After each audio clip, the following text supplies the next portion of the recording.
Your Kingdom Come, 그러니까 당신의 나라가 오시옵소서, 이런 제목을 가지고 우리 마태복음 6장 9절 10절 말씀을 중심으로 말씀 나누겠습니다. 우리 2절 말씀이니까요 한 목소리를 읽어보겠습니다. 마태복음 6장 9절 10절입니다. 시작. 그러므로 너희는 이렇게 기도하라. 하늘에 계신 우리 아버지여, 이름이 거룩히 여김을 받으시오며 나라가 임하시오며 뜻이 하늘에서 이루어진 것 같이 땅에서도 이루어지리이다. 아멘. 저희는 지금 주기도문을 통하여서 계속 좀 기도를 배우고 있습니다.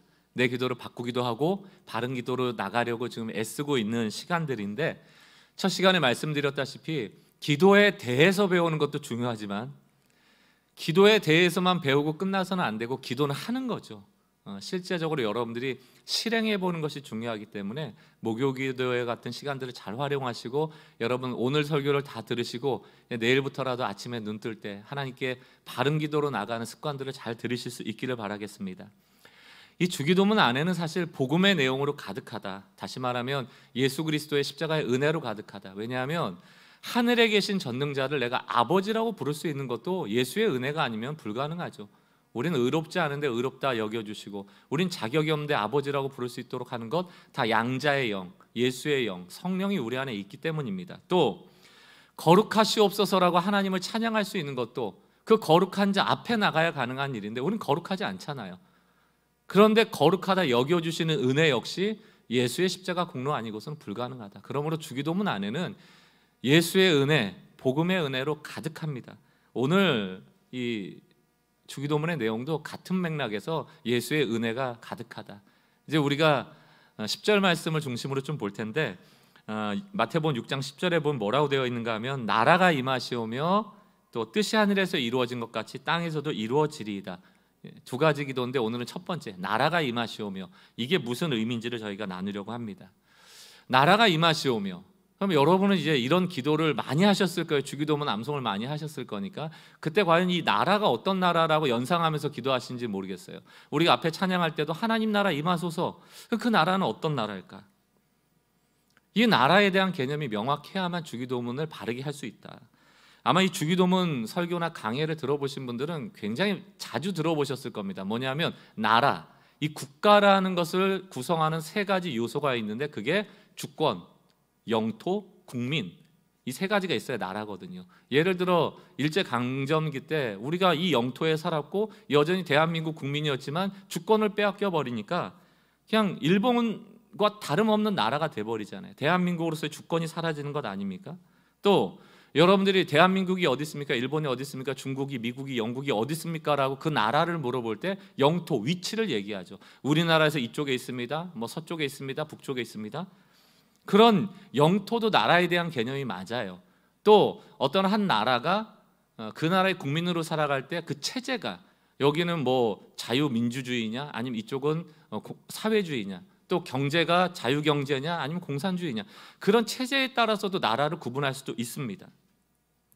그런데 우리가 이 세상을 살아가면서 가지고 있는 이런 나라에 대한 생각이나 국가에 대한 생각 때문에, 이 이미지 때문에 오히려 하나님 나라에 대해서 오해할 가능성이 높아져요. 왜냐하면 성경에서 말하는 하나님의 나라는 그런 의미는 아닙니다. 좀 달라요. 구약 성경에서 말쿠트라고 얘기를 하고 신약 성경에서는 바실레이아라는 단어를 쓰는데, 이 단어의 원어적 의미의 첫 번째는 왕권이라는 뜻입니다. 왕권. 왕이 가진 권한, 통치 권한, 이런 것들을 얘기할 때 이 단어를 쓰거든요. 제 개인적인 생각이기도 하고 또 여러분들이 이런 데 동의해 주시는 분들 많이 계시는데, 저는 하나님의 나라라는 해석보다는 우리가 오늘 설교 제목에 썼던 Your Kingdom, 하나님의 왕국이 더 적절해요. 하나님의 왕국이 더 적절하다. 우리는 이제 나라라는 개념, 특별히 우리는 민주주의 국가이고 자유경제체제에 있다 보니까 우리 다 투표해서 대통령을 뽑잖아요.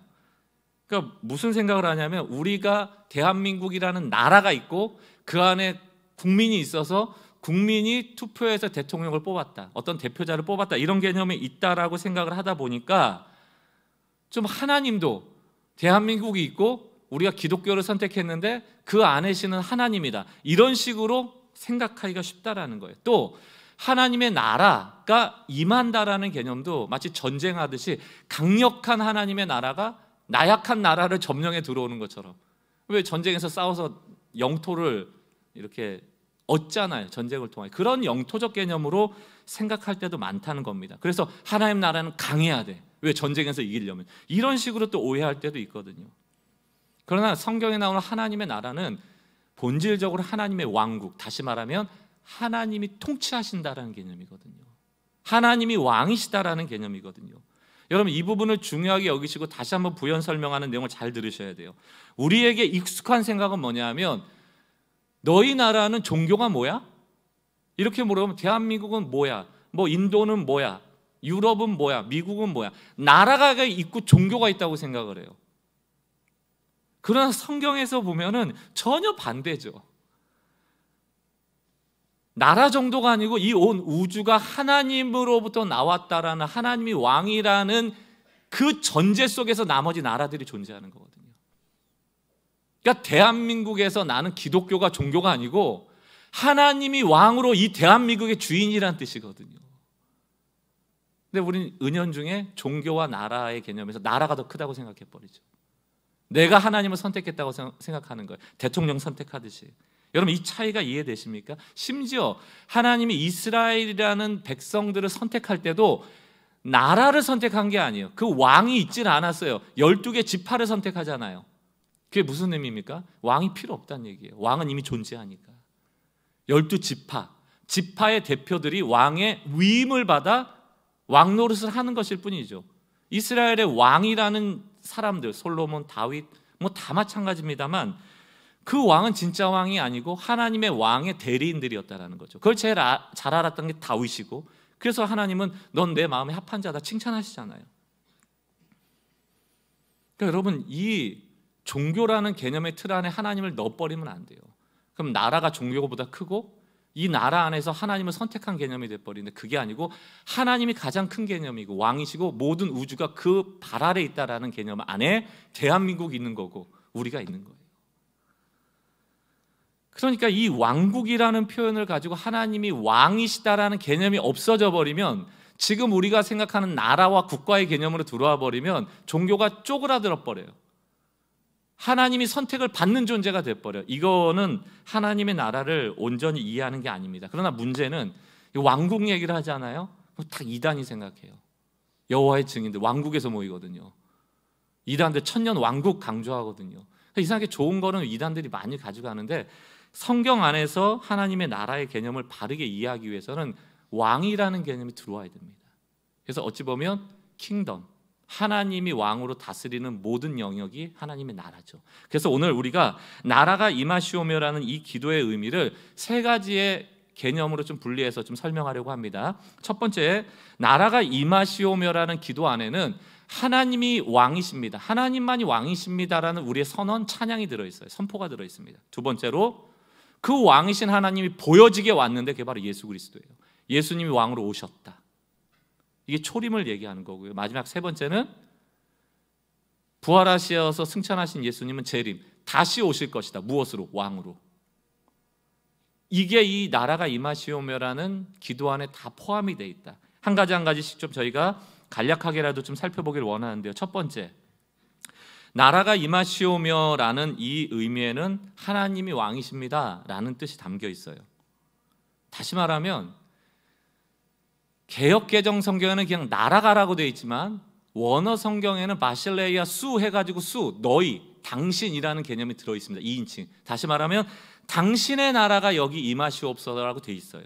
그래서 오늘 설교 제목에 그냥 킹덤 컴이 아니에요. 누구의 나라냐라는 주체가 없는 그런 킹덤이 아니고 유어 킹덤, 당신의 나라, 아버지의 나라, 예수 그리스도의 나라, 그 나라가 오시옵소서. 여기서 왕국은 장소가 아니에요. 영토적 개념도 아니에요.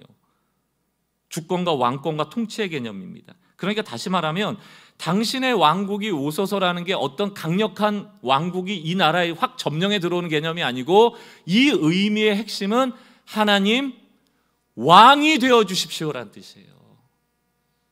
왕이 되어 주십시오. 왕으로 와 주십시오.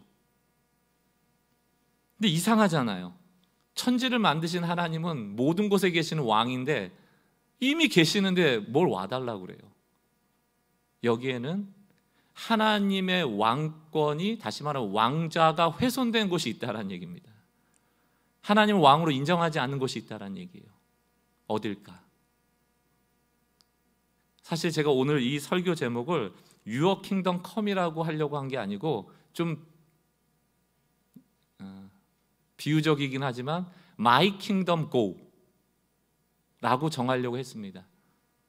여기에 모든 핵심적인 내용이 다 들어있어요. 어디에 하나님의 킹덤이 임하지 못하는가? 내 킹덤이 있는 곳, 내가 왕좌를 차지하고 내 나라를 세운 곳에 하나님의 임재하심이 없다. 다시 말하면 Your Kingdom Come이라는 뜻 안에는 내 나라를 무너뜨리고 하나님을 왕으로 모시겠다라는 표현이 들어있는 거예요. 내 나라, 내 나라. 다 내 나라가 있잖아요. 시덥지 않은 내가 마치 왕이냐 노릇하는 그 My Kingdom이 go, 가버려야 된다는 얘기예요. 그것을 무너뜨려야 된다는 겁니다. 그리고 하나님 나라가 와달라는 거예요.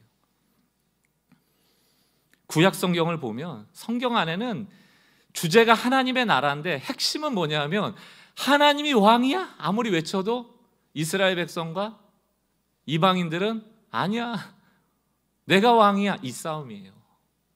그것 때문에 심판받고 그것 때문에 바벨론의 포로로 끌려가고 하나님의 왕국을 인정하지 않고 자기의 왕국을 세웠던 모든 결론들이거든요.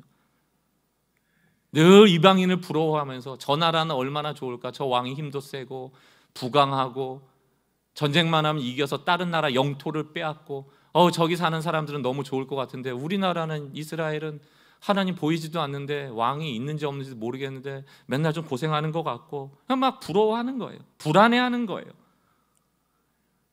그러니까 왕을 세워버리는 거죠.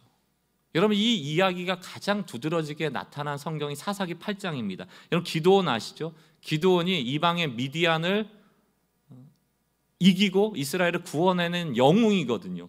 근데 사사기 8장 22절을 보니까 이렇게 되어 있습니다. 그때 이스라엘 사람들이 기드온에게 이르되 당신이 우리를 미디안의 손에서 구원하셨으니 당신과 당신의 아들들과 당신의 손자가 우리를 다스리소서 하는지라. 왕이 돼달라는 거예요.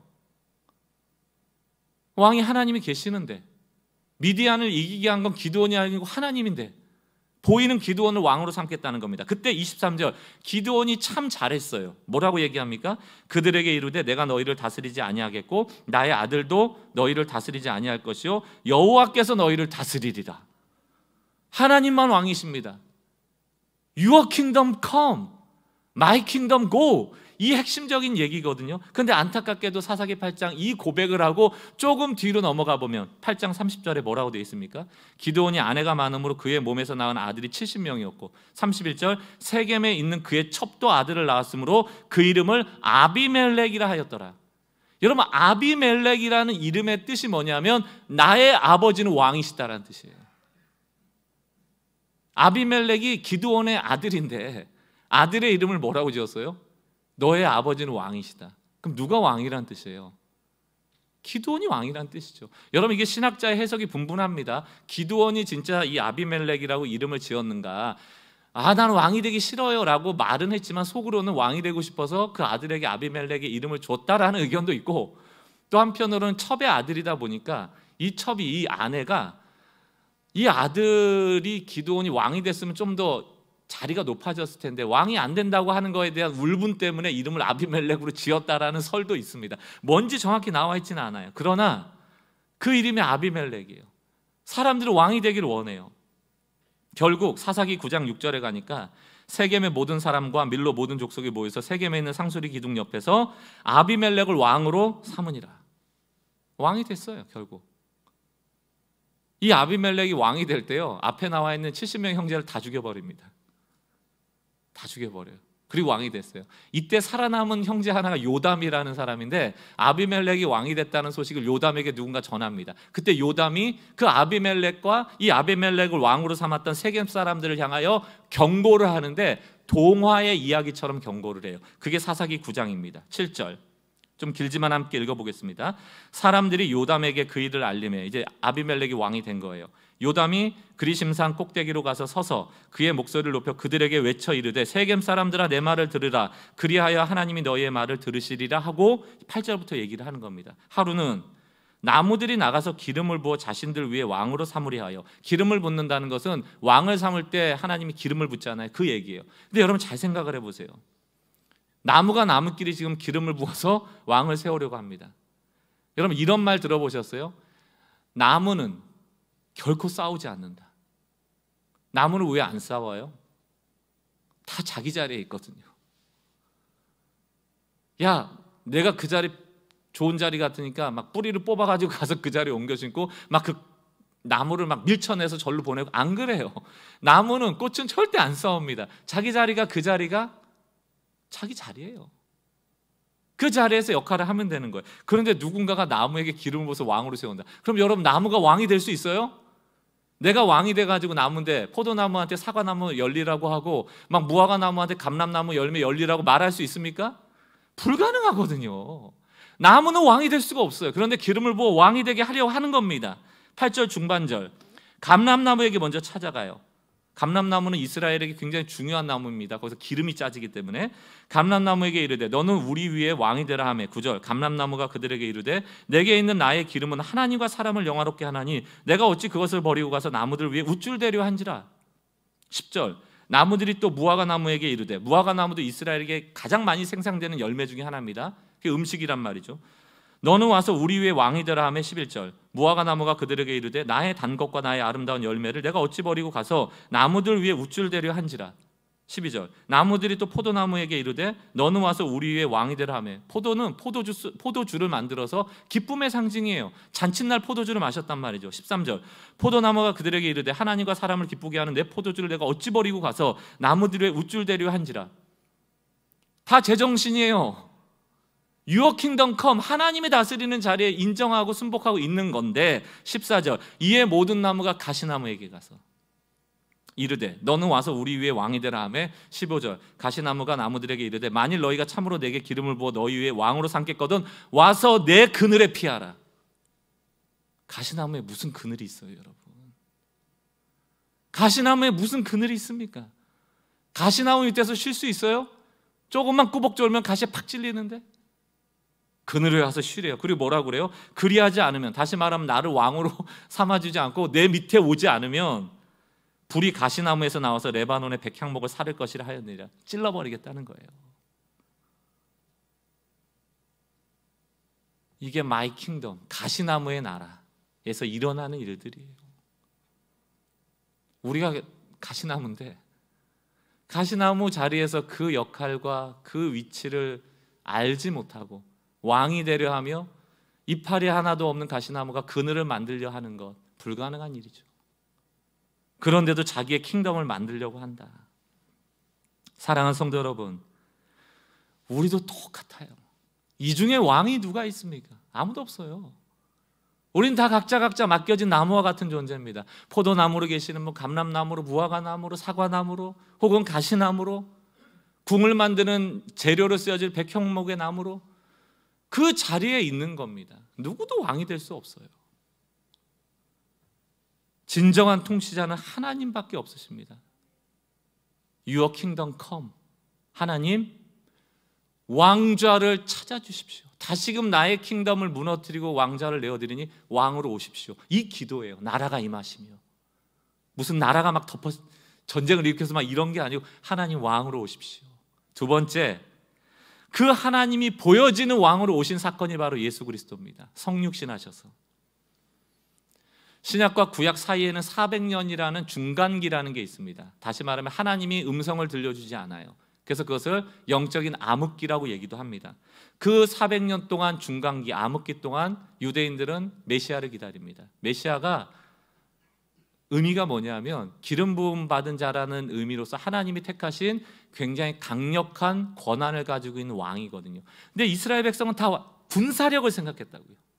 왜냐하면 바벨론에서부터 로마까지 짓밟혀 왔기 때문에 메시아가 온다면 강한 힘을 가지고 전쟁에 이겨서 하나님의 나라를 그런 식으로 영토로 확장하고 보이는 강력한 왕이 나올 거라 생각을 한 거예요.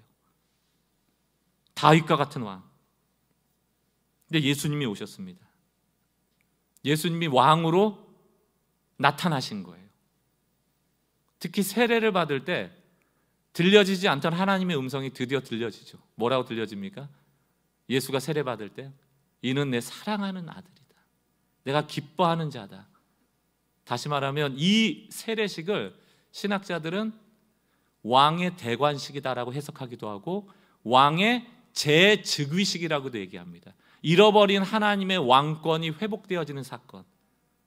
하나님의 음성이 드디어 들려지고 그 하나님이 통치하시는 시작점을 알리는 왕의 대관식, 세례식이었다. 이렇게 해석도 하거든요.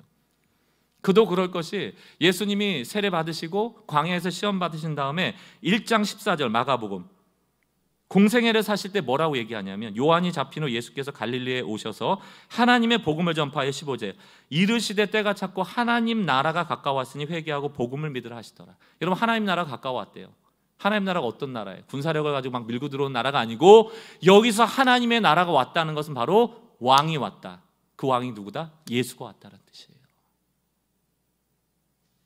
내가 왕으로 왔으니 하나님을 섬기지 않고 하나님을 왕으로 여기지 않고 그 왕이신 하나님이 요구하시는 삶의 방식으로 살지 않았던 자들을 회개하라는 거예요.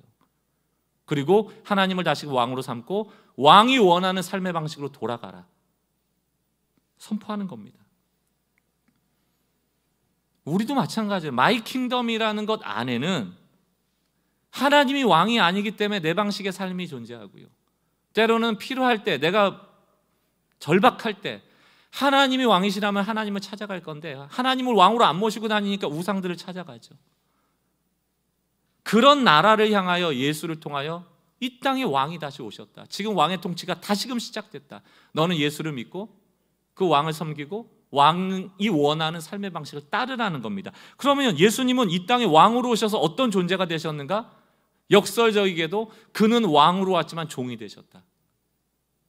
이게 성경이 말하는 그 왕의 모습이에요. 마가복음 10장 45절을 보세요. 인자가 온 것은 섬김을 받으려 함이 아니라 도리어 섬기려 하고 자기 목숨을 많은 사람의 대속물로 주려 함이라. 그 당시에 왕이 이런 왕이 어디 있습니까? 그때 왕이라는 것은 그냥 스스로 높아져서 제 멋대로 하고 심지어는 신의 자리를 탐하여 내가 신이다 했던 때 아닙니까? 모든 것을 가질 수 있는 위치인데 예수님은 왕으로 오셨는데 이스라엘 백성이 메시아라고 알고 있었는데 갑자기 마가복음에서 내가 온 것은 나는 왕인데 내가 왕으로 온 것은 이 세상을 지배하러 온 것이 아니고 섬기러 왔다. 사복음서의 주제가 뭡니까? 섬기러 온 왕 아니에요? 섬기다와 왕이 어떻게 어울릴 수 있냐고요? 왕인데 종이 어떻게 어울릴 수 있냐고요? 그래서 하나님의 나라는 업사이드 다운이라고 얘기를 합니다. 위가 아래가 되고 아래가 위가 된다는 거예요. 거꾸로 나라. 예수님이 비유로 말씀하실 때 100마리의 양 중에서 한 마리를 잃어버려요. 99마리를 두고 한 마리를 찾아가는 게 하나님 나라예요. 예수의 통치 방식이에요. 세상의 왕들은 한 마리 그깟 거 잃어버렸다 아무 신경도 안 씁니다. 남아있는 99마리가 있잖아요. 그걸 보고 만족하고 그걸 보고 스스로 좋아하는 게 왕의 모습. 난 아직 99마리나 있어. 그런데 이 메시아는 한 마리를 찾아가더라는 겁니다. 여러분은 한 마리의 양입니까? 99마리에 속한 양입니까? 우리 다 한 마리의 양이에요. 세상을 왕으로 삼고 세상의 왕을 나의 왕으로 삼았더라면 여러분 길 잃어버렸을 때 안 찾으러 갑니다. 그깟 한 마리예요. 그러나 예수는 섬기는 종으로 오셔서 그 한 마리를 기어코 찾아내어 구원하시더라. 그러므로 우리는 구원을 당하는 거예요. 저항할 수 없는 사랑 당하는 거예요. 우리가 거부할 수 없다는 거예요. 우리 거절할 수 없다. 저항할 수 없을 정도로 압도하는 사랑과 은혜로 찾아오시는 거죠. 얼마나 감사합니까? 근데 우리는 그 업사이드 다운, 거꾸로 나라의 은혜만 누리고 삶의 방식을 바꾸지 않을 때가 많다는 것이죠. 종으로 오신 예수는 그 나라의 방식을 요구하세요. 어떤 겁니까? 뭐 소개하기 너무 벅찰 정도로 많죠. 높은 자리에 올라가지 마라. 한 사람 귀히 여겨라. 소자를 귀히 여겨라. 과부와 고아를 귀히 여겨라. 산상수훈 안에는 어떤 얘기를 합니까? 너 이웃을 사랑하고 원수는 미워하라고 얘기 들었지만 나는 너에게 새롭게 말한다. 원수도 사랑해라. 그럼 우린 딜레마에 빠지는 거 아니에요? 하나님이 왕으로 예수님같이 좋은 분이 왕으로 오셨기 때문에 내가 구원은 받았는데 한 마리의 양이라도 돌보시는 그 은혜는 받았는데 원수도 사랑하는 일을 요구받았을 땐 딜레마에 빠지는 거예요. 여러분, 원수를 사랑하고 살 수 있습니까? 그럼 우리는 생각하거든요. 어디서 생각하냐면 마이 킹덤에서 생각하는 거예요. 내 나라에 가서 생각해 보는 거예요. 과연 원수를 사랑하는 게 어떤 일일까? 내가 판단하고 계산기 두들겨 보고 이건 조금 아무래도 어려운 일 같아라고 결론 내리죠. 저 역시 원수 사랑하라고 설교할 때 성도들 눈치 엄청 봅니다. 왜? 나도 원수 사랑을 못하는데 여러분들한테 원수 사랑하라고 막 얘기할 수 있어요? 못하죠. 거기다가 목사님 원수 사랑하는 게 쉬워요, 세상 물정 모르시네, 막 여러분들이 저한테 뭐라 하면 할 말이 없어요. 그래서 아주 조심히 얘기를 하죠. 사랑하는 성도 여러분, 사실 우리가 어떻게 원수 사랑해요? 그냥 원수를 사랑하기 위해서 애를 쓰라는 거죠. 근데 여러분, 아니에요. 사실 그 얘기 아니에요. 원수를 사랑하라는 것은 마이 킹덤에 가서 생각해보라는 얘기가 아니에요. Your kingdom come. 그 나라가 통치하는 나라라면 그 왕이 그렇게 살고 있고 그런 삶을 요구하는 겁니다. 명령이에요. 왕의 명령입니다. 원수를 사랑하라. 그냥 여러분, 전 할 수 없어요 라고 변명하지 말고 못하는 것을 회개하시면 돼요. 괜찮은 척하지 말고. 그리고 원수를 사랑해 보는 겁니다. 예수님이 그러하셔서 우리가 구원받았으니까.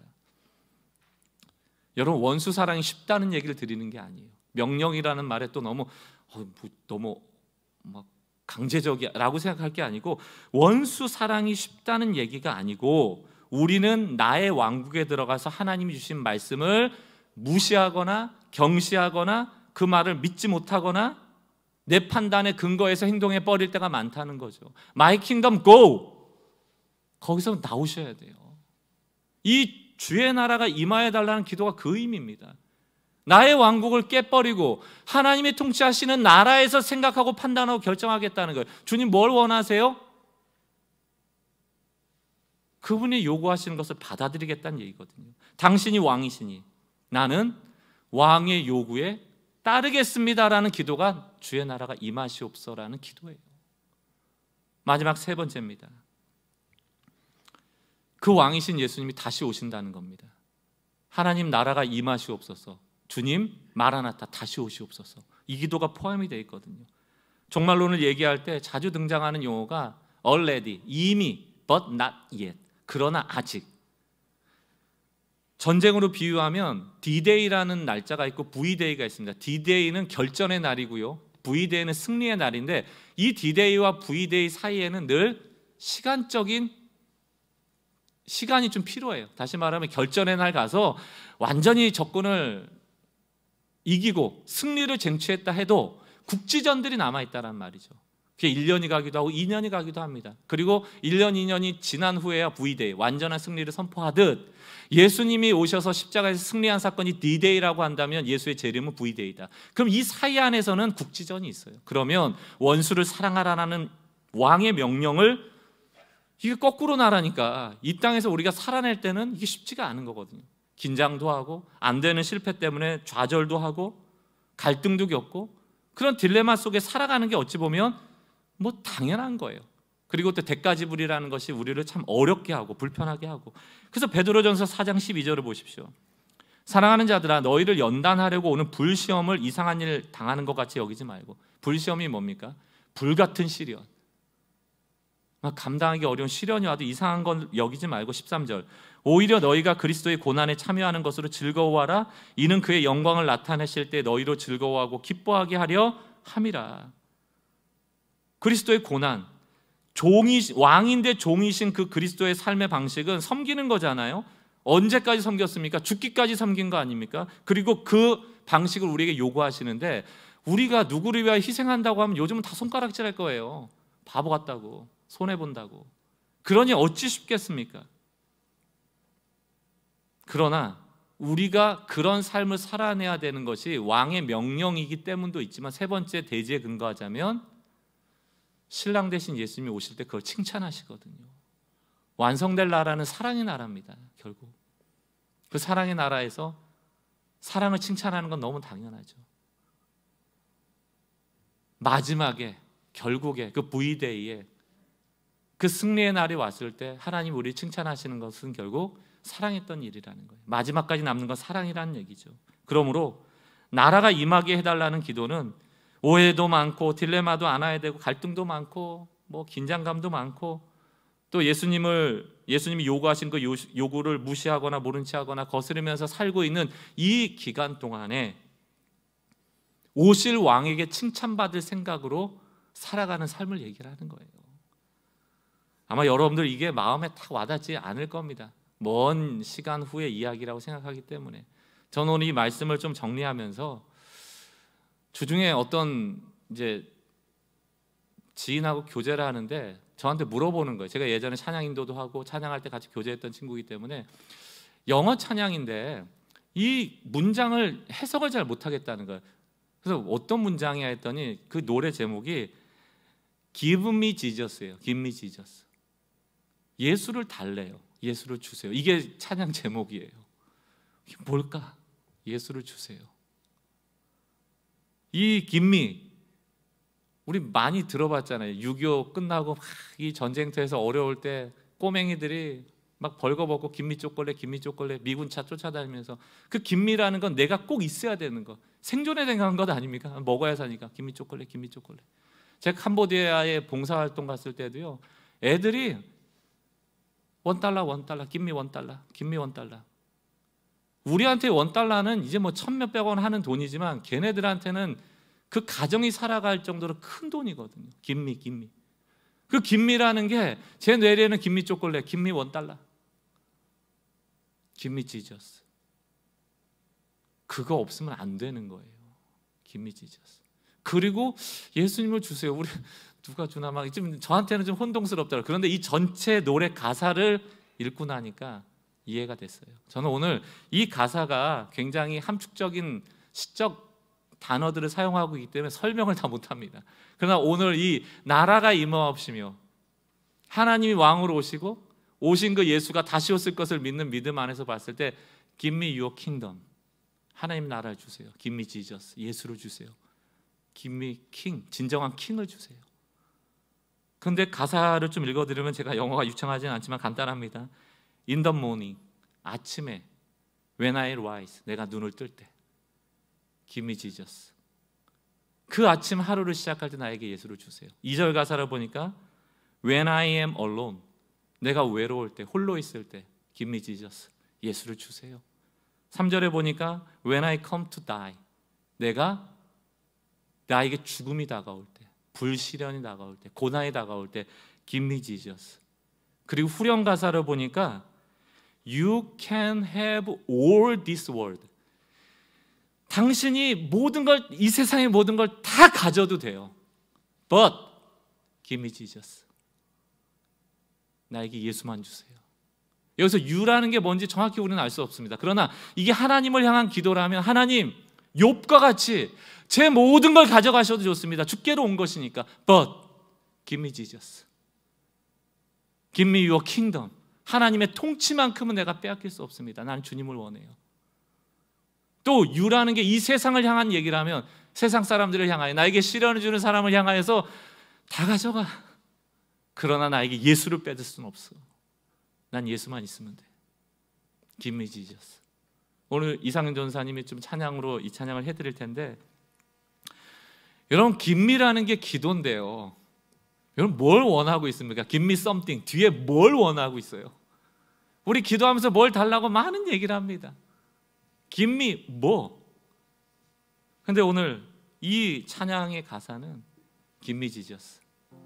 당신이 모든 걸 가져가도 돼요. 또 모든 걸 가져갈 수 있습니다. 그러나 예수만은 가져가지 마세요. 저에게 주세요. 전 예수만 원합니다. 이 찬양을 들으시면서 여러분 좀 릴렉스 하시면 좋겠습니다. 좀 마음 편하게. 저는 이제 설교 다 끝났고요. 이제 성령이 운행하실 시간이라고 전 믿는데, 이 찬양을 들으면서 Give me Jesus가 뭘까? 나에게 예수는 어떤 분인가? 나에게 지금 필요한 게 무엇일까? 나의 기도는 무엇일까?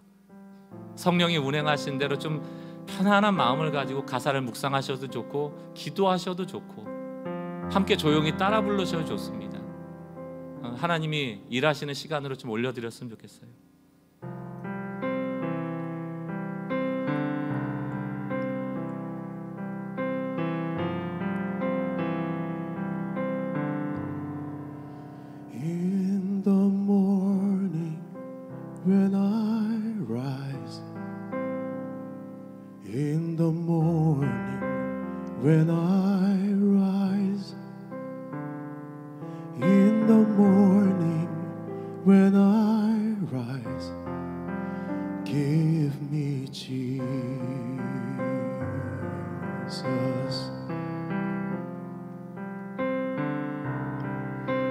Give me Jesus,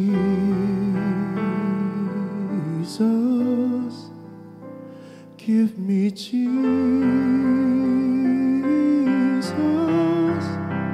You can have all this world, but give me Jesus.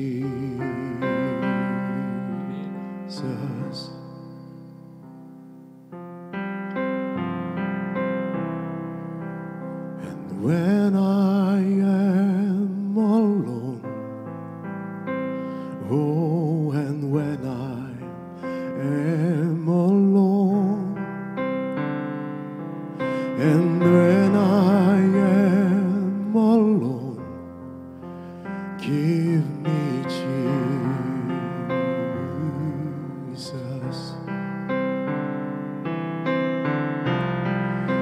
Give me Jesus.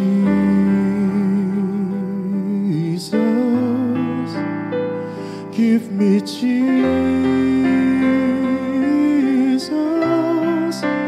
You can have all this world, but give me Jesus.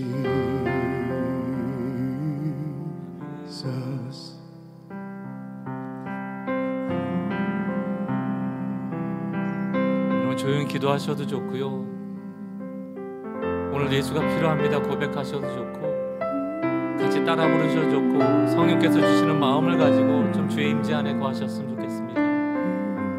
주님.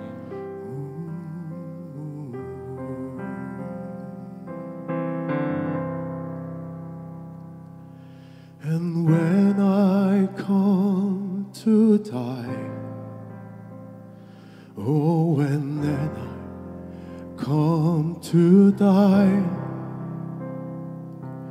and when I come to die, give me Jesus.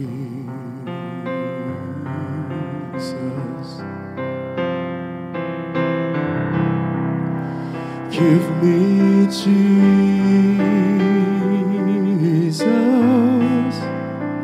Give me Jesus.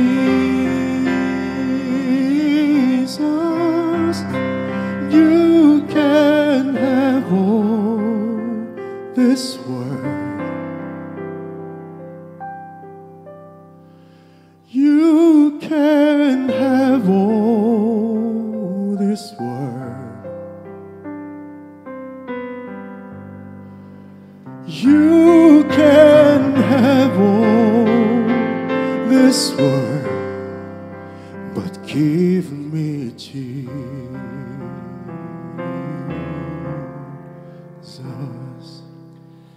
이 시간 조용히 두 눈을 감고 오늘 주신 말씀을 묵상하며 나는 무엇을 구하고 있는가?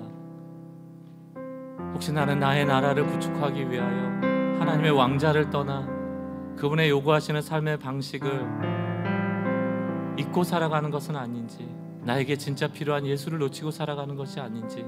Give me Jesus. Give me your kingdom. 하나님의 나라 통치를 제가 원합니다.